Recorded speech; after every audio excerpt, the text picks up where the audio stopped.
ရဲဆိုအပြောကျွဲလုံးနဲ့အမျိုးကြီးသူကိုအကျဉ်းနာပိုကဆွဲလမ်းမိတဲ့တန်ရောစင်ကျူ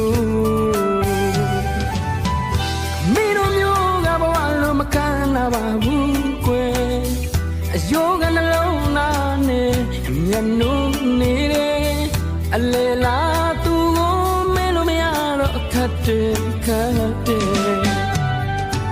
အခါကောက်တော့ပြန်လာလေကွယ်လေရင်နဲ့လိုက်ပို့ပေးမယ်တော့တဘာဝတော့ရဲ့လာရမိနေမှာဆိုလေလေကြီးရရင်နဲ့လွမ်းမောတရားထမ်းတော်ကြီးတွေနဲ့မူရမာယာမများတပါမျိုးကြီးသူရဲ့ဒီရင်မမရင်ချက်သေးတာ